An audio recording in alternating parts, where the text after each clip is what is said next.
Hello, ladies and gentlemen, and welcome to a brand new series. This is CD Projekt's Red, the Witcher card game, and it's based on the Witcher series, Gwent. I know that you guys have been expecting this for a long time. It launched on October 29, but due to lack of time and recording failings, we had to delay it. Hopefully it won't fail because we don't have much battery left.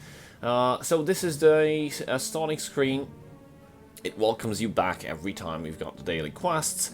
And you've got the progression. Rank, I think it's rank 29 or whatever. So I've progressed since its launch. Fortunately, I recorded the intro and the tutorial, but recording failed, got lost. Was pretty disappointed, but yeah, this is the daily reward screen. It'll pop up every time you log into the game, and these are the rewards that you'll be receiving. There's keys, there's kegs, and we'll get to that shortly. So this is the menu, and it's pretty well made, and the art is amazing, by the way, in this game. And it's a game that relies less on RNG and more on strategy and board placement, and of course good deck building. So let's see now.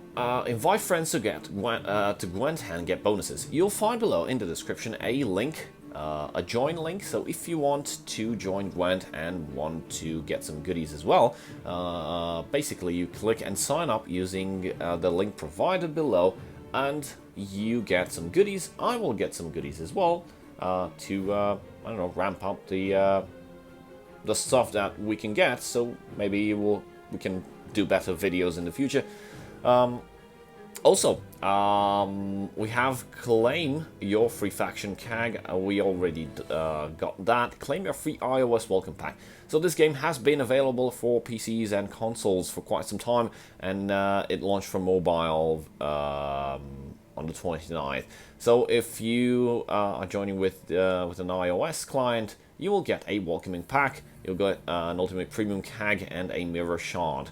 So let's get over to the shop. Customer right always. So the shop contains pretty much all the stuff you want to buy. And we've got the CAGs, ornaments, packs. Basically, the packs have like they are bundles actually. So the cards that you would get in Elder Scrolls Legends, like in card packs, they're called CAGs here. Low battery. So you'll get card CAGs.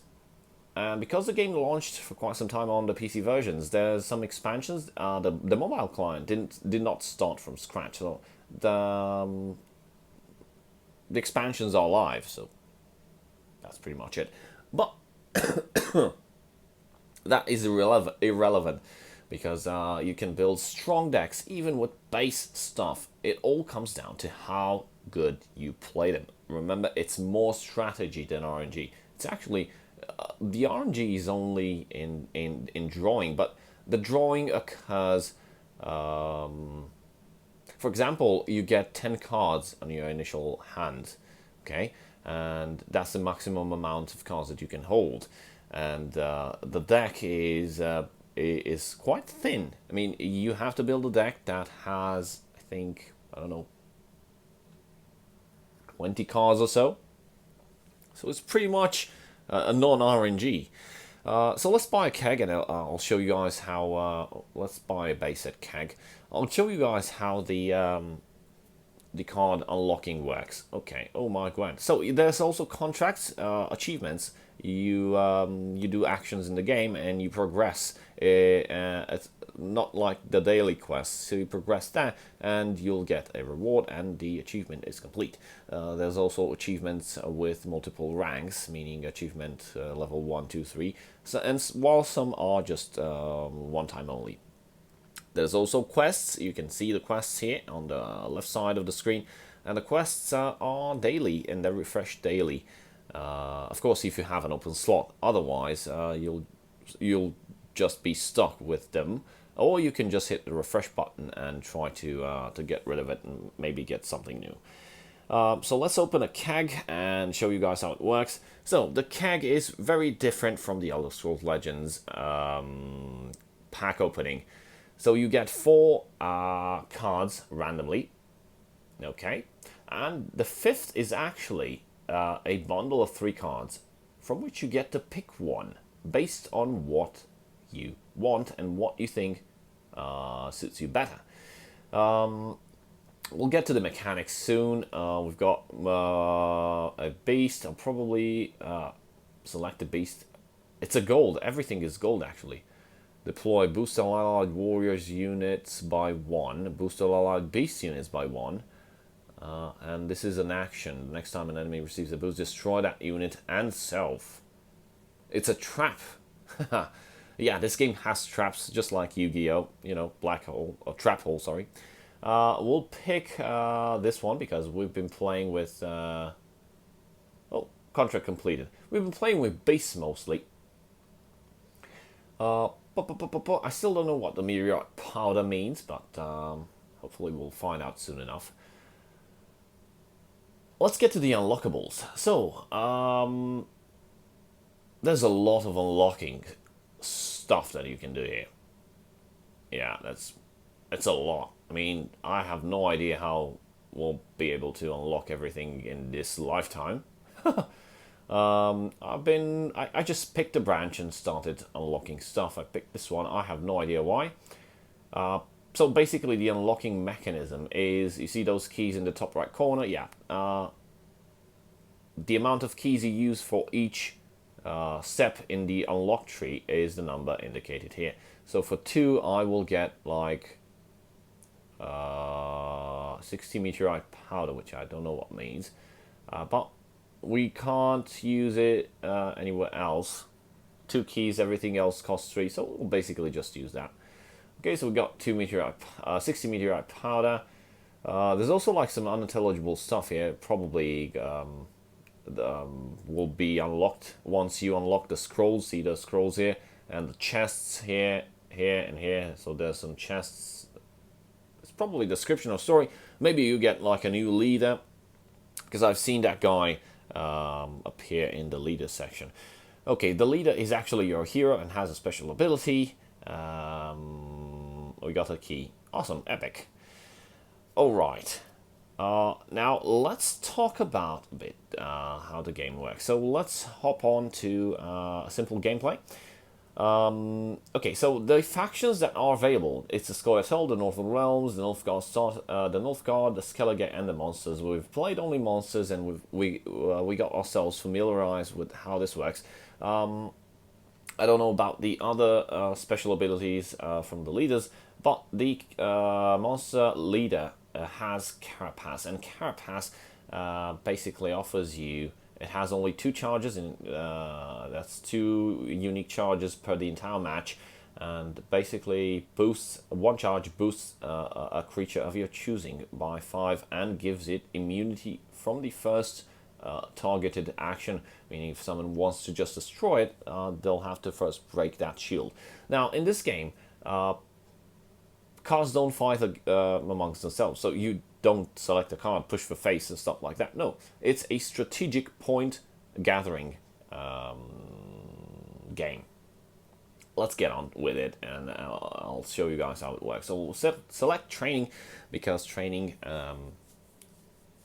doesn't have that the turn timer. Yeah, so it offers us plenty of time to explain everything else.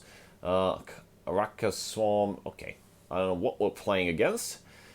So you get to draw 10 cards. That's your initial starting hand, and you can shuffle 3 cards that you basically don't like.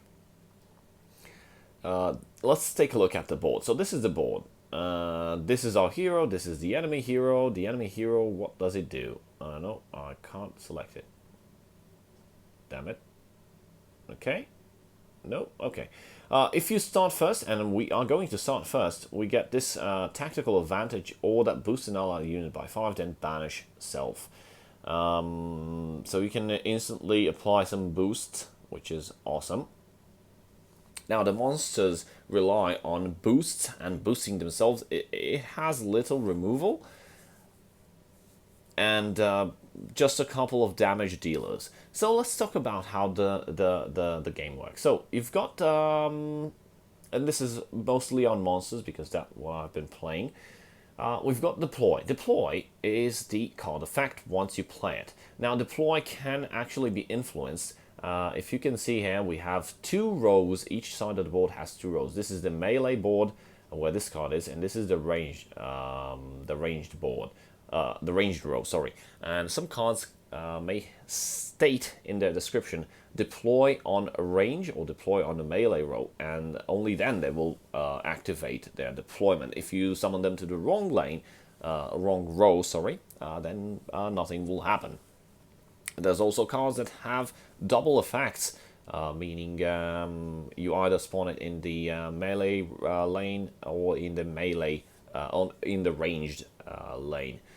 And it will have a different effect depending on where you decide to put it. So I was wrong with the number of cards in the deck. The maximum amount of cards that we have is 15. That's 15 cards in the deck, and you already drew 10. That's pretty much self-explanatory that it's not RNG.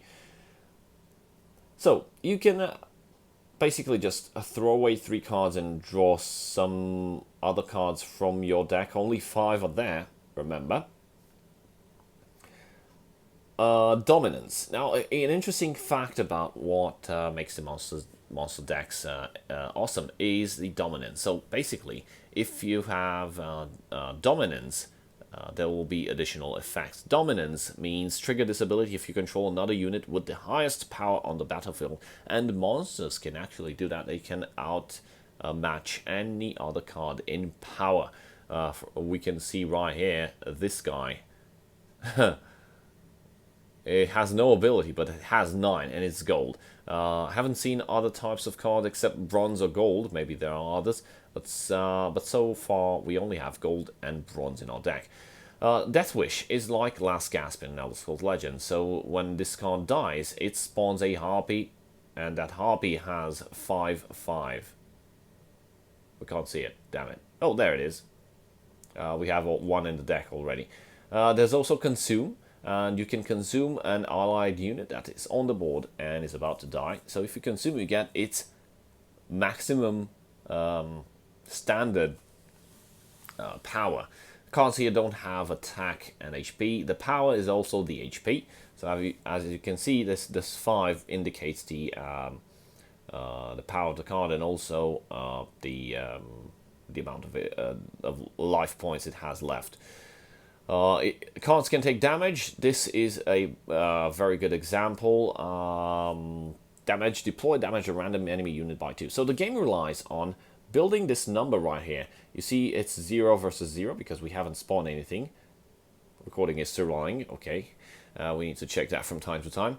So we've got 0 and 0, and what happens is you have to spawn stuff using good synergies from your deck to outmatch your opponent in point number. There's the mechanism of pass. So once you are happy with what you've achieved, you can hit pass, and you're forcing your opponent either to pass himself. When both players pass, the round is over. There's best out of 3, okay? So you can play this to your advantage. We'll see now in a couple of moments how this works. Okay. We don't want to throw away anything. Damage a unit by 5. Damage all units on a row by 2. Melee, consume a bronze unit in your graveyard. Okay, consume a unit from your opponent's graveyard. We'll redraw this. Oh, and this is excellent. This Thrive. Yeah, Thrive is an interesting mechanism. Boost this unit by 1 whenever you play an ally with higher power. So this can basically receive constant buffs. You only need to deploy stuff with higher power. So we can deploy that, and we can deploy this.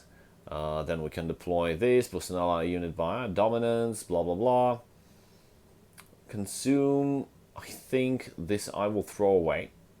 We got Alpha Werewolf, Immunity Thrive. Immunity is, this card cannot be manually targeted. There is also the Carapace mechanism. Do I get to see? No, I won't get to see it soon. Okay, so I'm pretty happy with what I have right now. You can redraw 3 cards every time on every round. Okay, so the game has started. We are first, and we got this relic right here. And we're gonna spawn the NECA. It has Thrive and deploy, spawn a base copy of unit and summon it in this row. Okay, so I'm gonna get 2 of these. Okay, so let's take a look at the Carapace. Boost an ally unit by 3 and give it shield charge 2, meaning it has 2 charges, applies a shield, blocks the next instance of damage dealt to a unit. So basically blocks whatever your opponent will try to play. If it's a random and hits it, it'll also be immune to it, but the shield will be gone.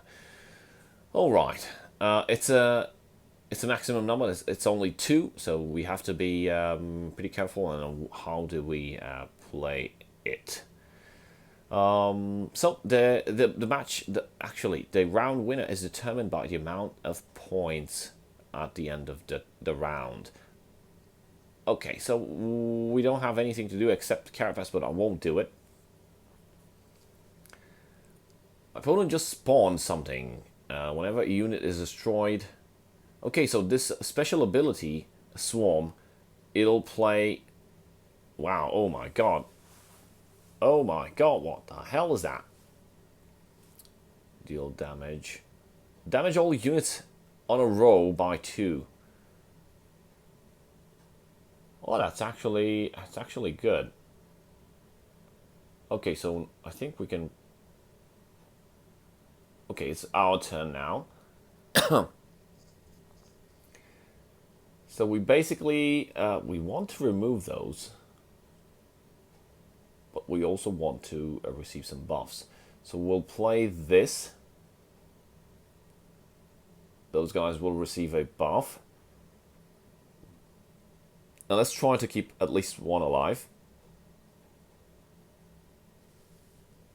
Next turn, I'll be attempting to play damage all units. Whenever you play a unit with Death Wish, trigger its Death Wish ability.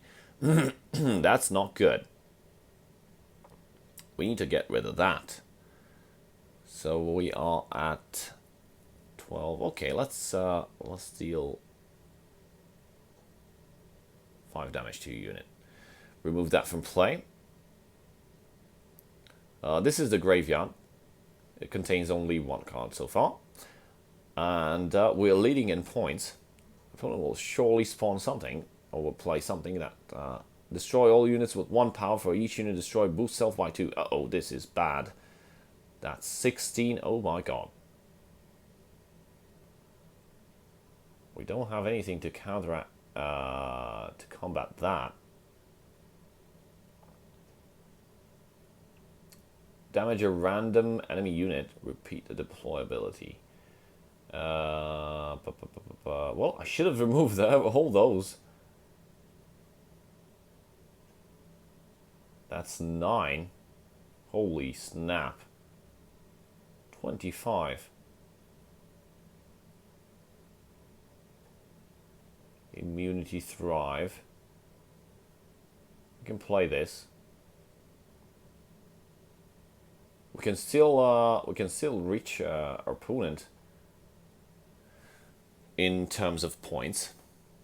Opponent passed. So what happens is when your opponent passes, it means it relished any control that it has on the match. So basically, I can play all my cards from my hand just to beat that score, and I just need 7, 8. I need 9 points to win the game.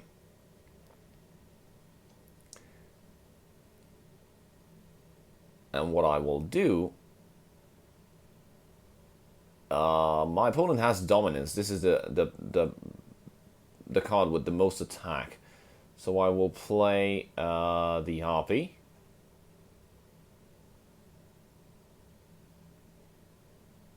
And it consumes. And we basically just got 30 from one card drop. What happened is I consumed the egg, which spawned another Harpy. So the Harpy received all of that egg's power and got from 5 to 8. Plus 5, that's 13. And what do you know? And now we pass and we win the first round. So in order to win the match, you have to win 2 rounds. Okay, next. Let's see if our recording is still running. Oh, 3%. We need to finish this quickly. You always draw 3 cards. Okay, redraws remaining. And that's 2.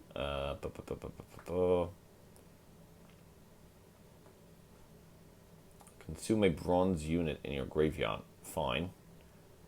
Damage by 5. Damage all the units in a row. I will redraw this. We got a 7. I will draw this. Okay, so we have some good starting cards. Let's consume something in our graveyard, which is D5. I already have 6 on the board, which is great. Now I need to push.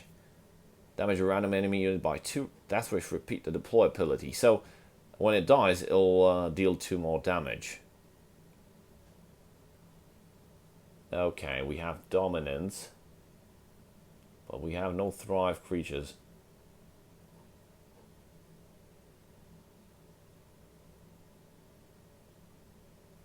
Actually, you know what? I'm gonna spawn this one. Screw it. That's 11 points so far. Consume an allied unit, charge 2. Okay, so it doesn't have Zeal. Zeal offers the ability to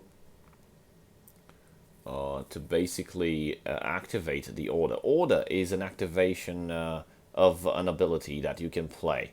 So, Order, an ability triggered manually by the player. You can only play Order the next turn. So it dropped, it didn't have any effect. Now it can consume the allied units, and it has 2 charges. Basically it can get to an insane amount of stuff. I will not allow my opponent to... Okay, that's very good. Now let's boost. So my opponent will be able to summon something, has Carapace, and is immune to an action. Awesome damage. Now my opponent has the ability to spawn something and consume it right away. Uh-oh, and this is going to be very bad. It'll consume that one, it'll gain 9, and that Harpy will be 5. I have the ability to destroy the Harpy and not allow my opponent to consume it. We're still at 14.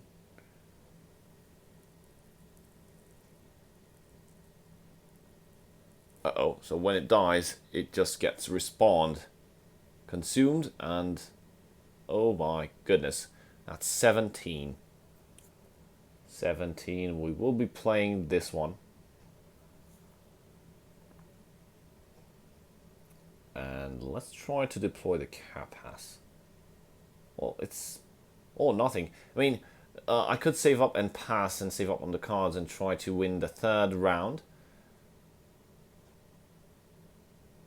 Well, let's see if we can win 2 rounds in a row. Consume an allied unit. Uh-oh, this is 9. It's 26 versus 26. Deal all damage, okay. Boost an allied unit. I will boost. I have dominance. Actually, I don't have dominance. That was a very bad play from my side. Consume an ally unit. Damn it. This dude is gonna get insane. 30. 30. Well, I can only play this. Probably a not so good run. Passed. Well, the AI is stupid. That's for certain. So if I pass now, I win, and it's game over. I think the AI allows you to win just for the fun. Yeah. So this is the end game screen. This is pretty much it, and this is how the game works, at least from Monster side. Hopefully we'll be touching all the other factions soon. So that's pretty much about it. Thank you guys for watching, and I'll see you guys next time with a new episode. Cheers.